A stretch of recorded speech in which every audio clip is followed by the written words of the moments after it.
Är det här alla liksom förändringar? Ja, det finns en pärm till. Jag får ångest varenda gång Micke ringer, då vet jag. Då är det pengar ut. Swish. Kan du swisha Messi?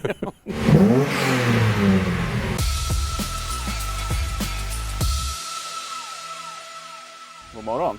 God morgon! God morgon. Hur är läget? Det är bara bra. Alla tiders. Det blir inga kistbärningar idag eller? Nej, det är avklarat. Ja, du bar ju inte så mycket. Du höll på att fixa mat sist, eller hur var det? Ja, man måste ha mat, vet du. Det är annars. Och med brorsan din som fick bära kistor. Ja, han är stark han, vet du. Ja. Ja. Opel. Ja, Opel i blodet.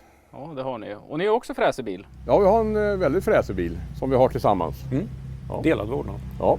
Jag och Johan, eller Opel-Johan då som han heter, försökte förklara skillnaden mellan en Lotus som han har då, en Omega, jämfört med den här. Och det gick så där kan jag säga. Och här har vi då en modell av en Lotus Omega. Det är ju en sån som jag råkar ha 2 stycken av. Sen har du en modell som heter Evolution 500. Och där ser man ju tydligt då en väsentlig skillnad. Här har du högre... Nej. Det brukar bli så där och ja, men jag kan ju försöka mig på det igen då. Lotusen, den byggdes ju av Lotus.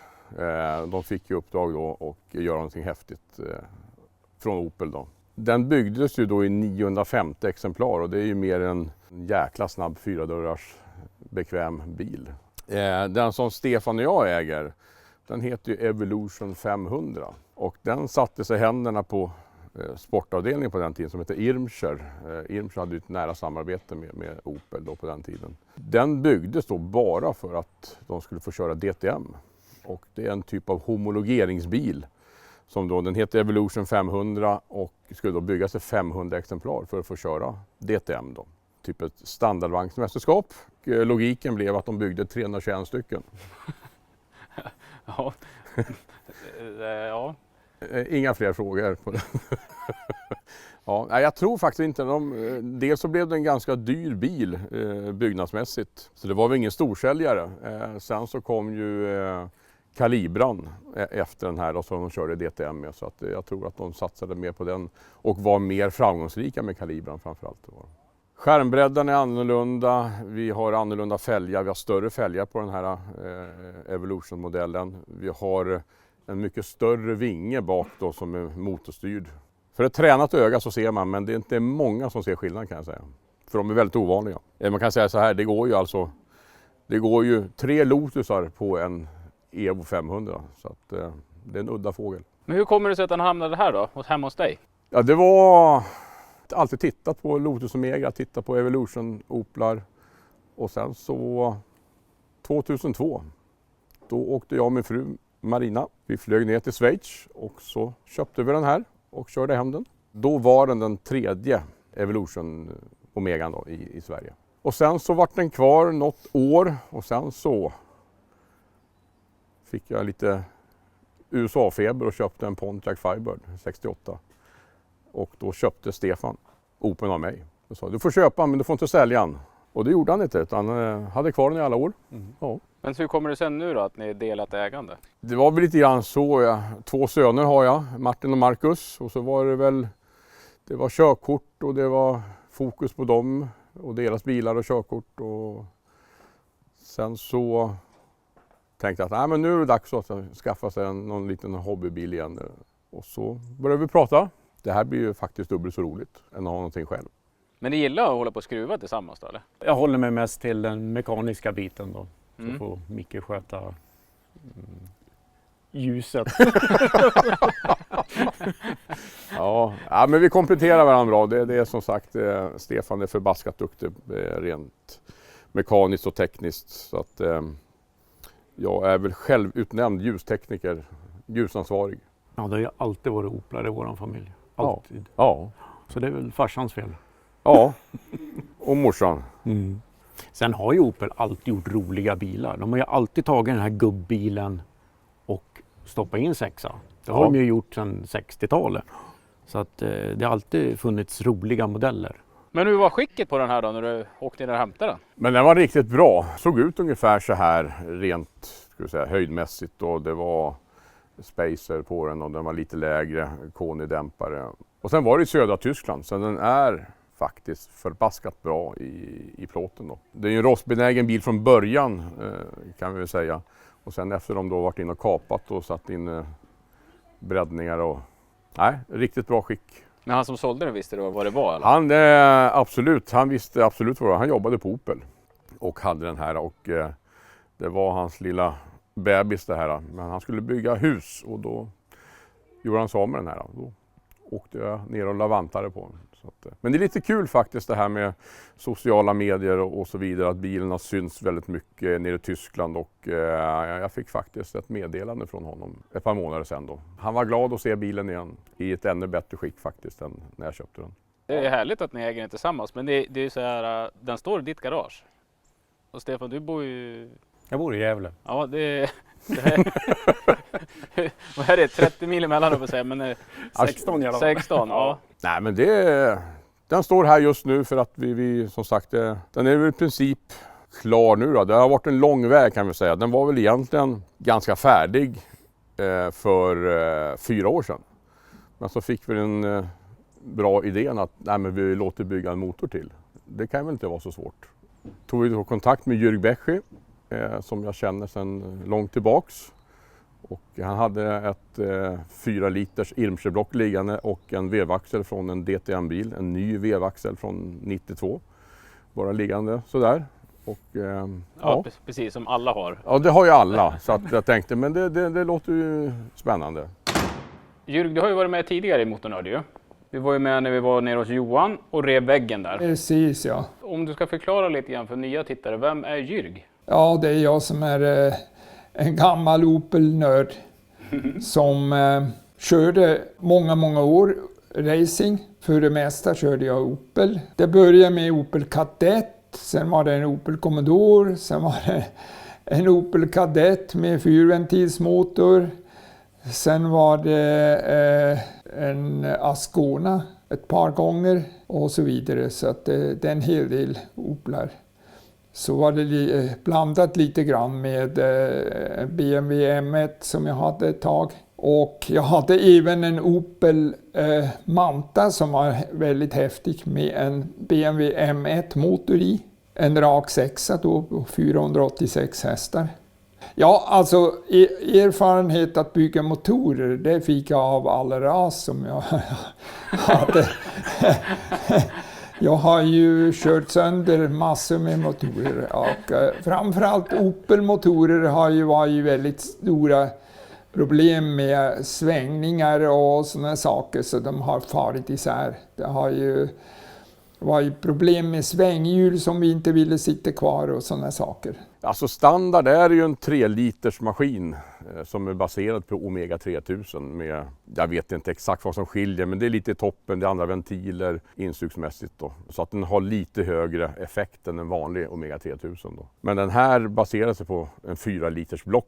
Men hur vanligt är det med ett 4 liters block? Det är nog ganska ovanligt är det.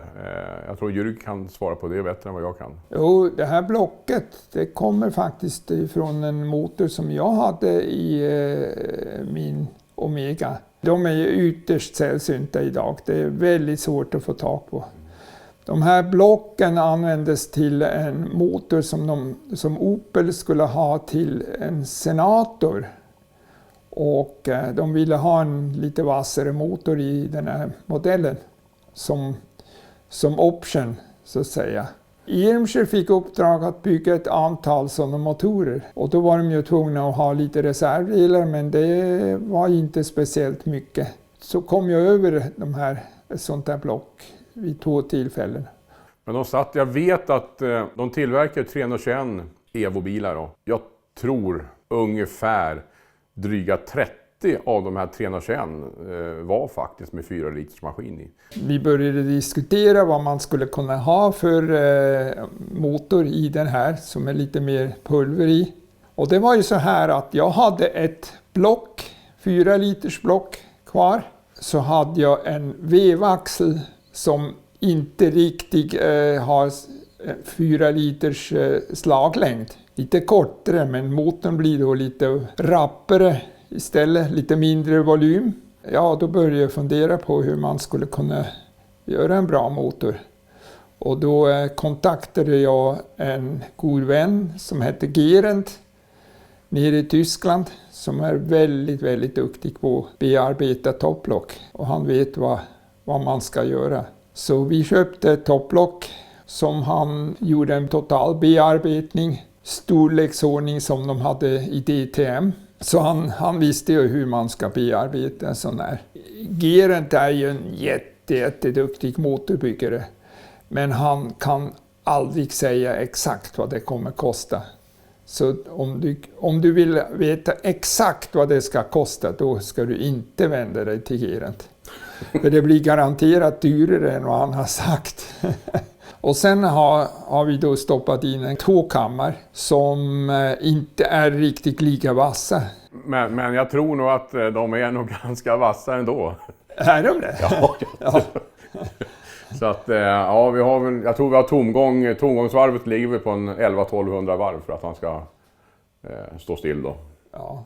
Och det stämmer. Vi har ju fått köpa ett svänghjul nere i Tyskland. Vi skulle ju inte ha ett vanligt svänghjul som är standard på de här motorerna. Så vi hittade ett svänghjul hos en firma nere i Tyskland som var ett stålsvänghjul. Och det var väldigt fint gjort. Ja, det var väldigt fint gjort. Jag tror originalet vägde väl knappt 20 kilo. Det här, vi ville inte ha det för lätt heller, men det ligger runt 10 kilo tror jag det låg på. Ja, lite under 10 kilo tror jag att det ligger. Men sen var vi ju ganska osäkra på håltagningen på vevaxeln, va? Ja just det finns en massa olika håltagningar. Det är det som är väldigt konstigt. Åtminstone 3-4 olika håltagningar på de här motorer. Så fort det är racing så stämmer det inte från gång till gång. Så jag vet inte varför Opel gjorde så här, men förmodligen ville de ha bultcirkeln så stor som möjligt. Ja, du mätte ut det. Vi tog hem den oborrad och sen skickade jag till min vän Otto Tillander uppe i Edsbyn. Eller han gjorde väl efter mina mått gjorde han en dummy först innan han borrade. Men den stämde ju perfekt. Så sen fick vi naturligtvis balansera svänghjulet ihop med motorn, vevaxel och för det ska ju inte vibrera för mycket. Som ett schweiziskt urverk. Precis, Jajamän. säger du till mig som är schweizare. Är det här alla liksom förändringar ni har gjort? Ja, det finns en pärm till. Ja, men luftmassemätaren, den är ju borta nu och Jürg hjälpte oss med det här. Ja, eller rättare sagt, den är ju inte borta, men den har ingen funktion längre. Ser ut som original fast det är bara ett hål rakt igenom. Så nu sitter ett 3-tumsrör där och sen har vi då lackerat upp det som sagt toppen och insuget så det matchar varandra. Sen har vi det större gasbjället här då. Som såg ut så där. Då skulle vi matchporta det. Och alla de här grejerna tillsammans då med massor med annat. Så ja. Jag gick från ljustekniker till packningsansvarig. Så brorsan Stefan han höll på att mecka och jag tror han bytte tändstift och grejer. Så fick jag sitta och karva en packning i 2,5 timme. Och sen när jag var färdig då var den underkänd. Så det var ju liksom inte schysst. Men ja, så jag varit ljustekniker igen. Mm. Ja, men... Det låter ungefär lika händigt som jag i garaget. Ja, men det är tur att man har duktigt folk omkring sig. Och snällt folk. Ja, då klarar man sig. Hur kändes det att få bygga en sån här motor då? Alltså i ärlighetens namn var jag lite nervös att jag kanske skulle göra någon miss någonstans. Och jag blev ju väldigt glad när jag fick höra att det var mekaniskt perfekt. Nej, vi har verkligen en unik maskin i en ganska unik bil faktiskt. Vad kallar du motorn då? Den får väl heta Jürg heter jag. Ja. Nej, det vill jag ta i. Nej men det tycker jag, här och nu.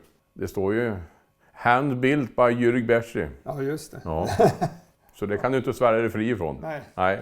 Standard är 230 sughästar då. Och det hade de flesta bilarna som de gjorde till DTM. Merca 2,516 hade också 230 då. Så den här är nu bromsad då till drygt 320 sughästar då. Det man kan göra om man nu vill det, men vi vill inte det, i varje fall inte just nu. Det är att sätta dit alltså ett riktigt stort luftplenum med 6 trattar och grejer som tävlingsbilarna hade då.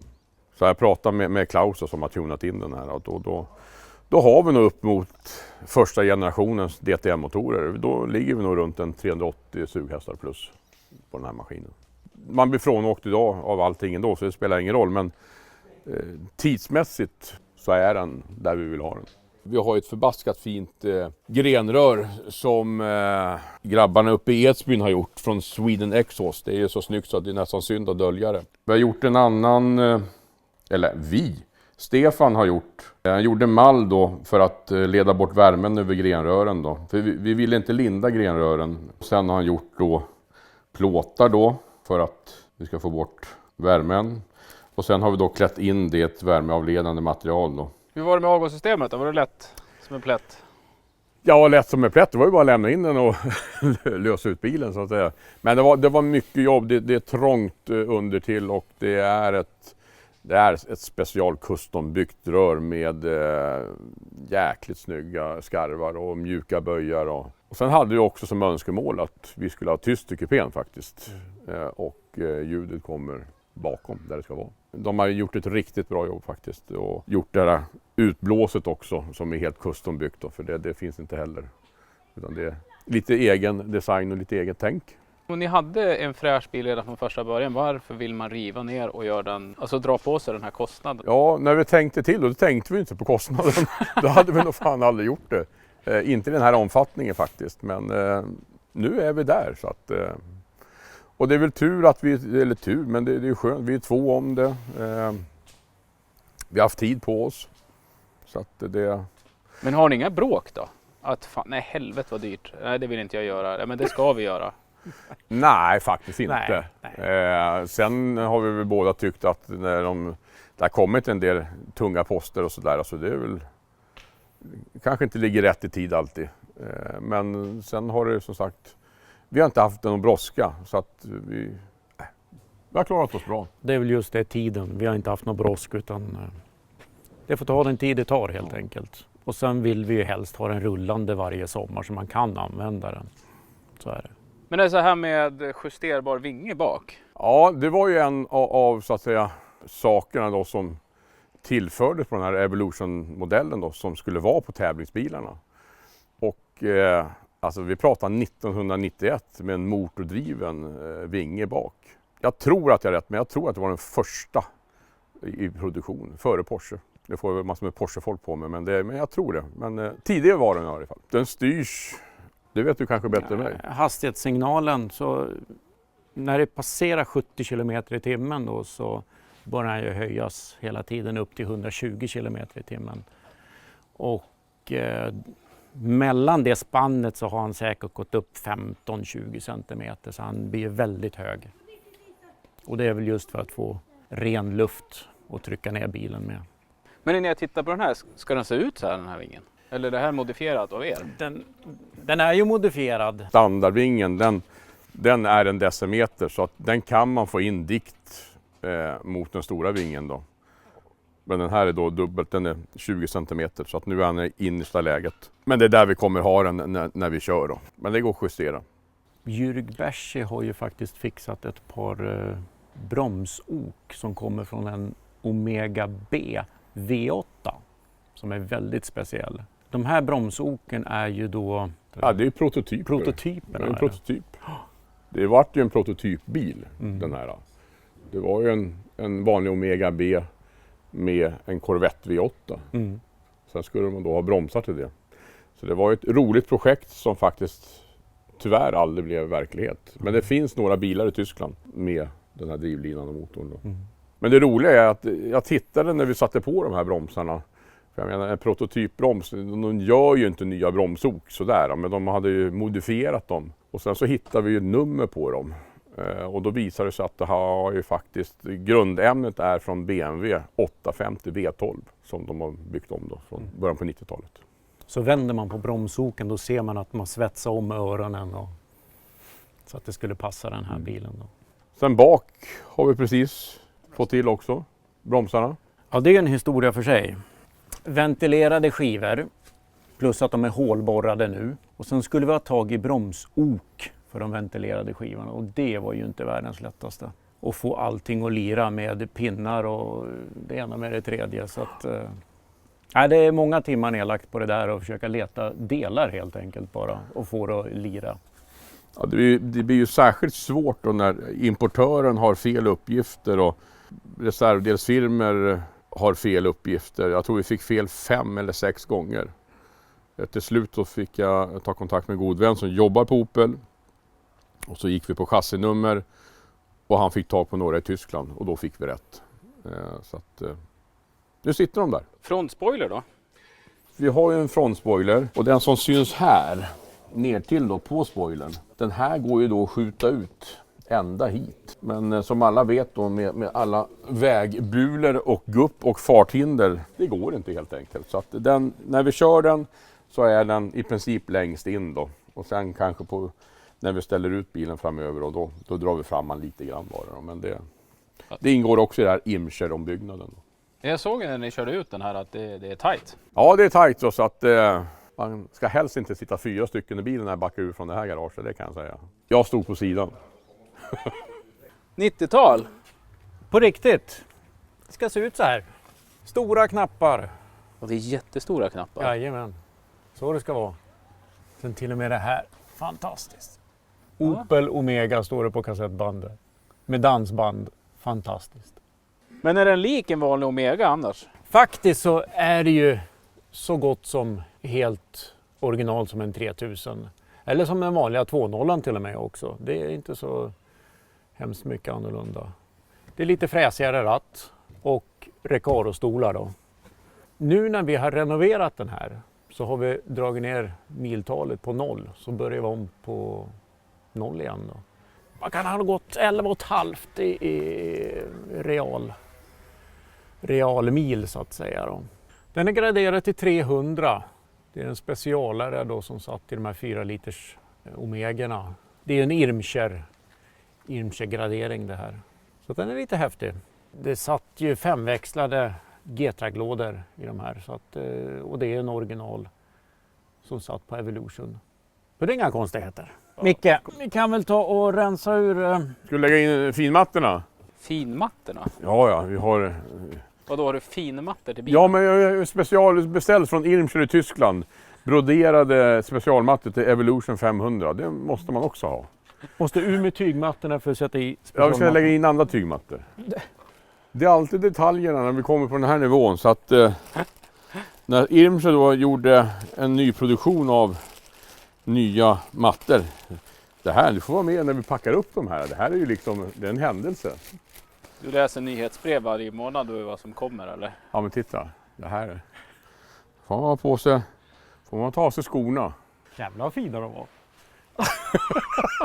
De var mjuka. Ja. Nej, fel va? Eller? Hörru. Jo, det är fel. Ja, vad håller du på med? Jag vet inte. Det är nästan som man blir tårögd. Jag tänker du är modell lite större. Ja. Du ser ut att träna lite grann. Jag tränar lite grann. Har väl gjort det hela livet i princip. Får du plats i bilen? Ja, den här är inga problem. Men däremot så åkte jag med en god vän som är ägaren av Thomas de Pantera. Ja, det var med nöd och näppe kan jag säga. Verkligen. Men det här är inga problem. Vad tränar du för någonting? Nej, men jag tävlar faktiskt i bänkpress. Gjorde första SM 1998 och har tränat på sedan dess. Herregud. Med viss framgång ibland. Och då viss framgång? Ja. Några SM-tecken har det väl blivit och lite EM-guld och några VM-medaljer så att, på vägen. Men är aktiv fortfarande, tycker det är kul. Häftigt. Får man fråga hur mycket du tar i bänkpress då? Jag tar på tävling har jag gjort 290 kilo godkänt. Jävlar. Så att, men är man stark så måste man vara snäll. Det är viktigt. Ja, det är du. Du är både snäll och stark. Ja, fråga min bror. Ja. Du är som Bamse vet du. Ja, lite Bamse. Hörru, vilken fantastisk bil ni har. Tack så mycket. Vilket jobb ni har lagt ner. Ja, Det är några timmar. ja. Men vi har haft roligt på vägen också. Men det ska ju vara roligt att få åka den här på riktigt. Precis, men det kan vi ju ta till vårkanten. Efter denna vinter som kommer och så, du är välkommen tillbaks. Vi får... Alltid välkommen. Ja, tack. Vi får säga på återseende då. Återkänner. Ja, hej på det. Trevligt. Hej, Ja. hej! Hej.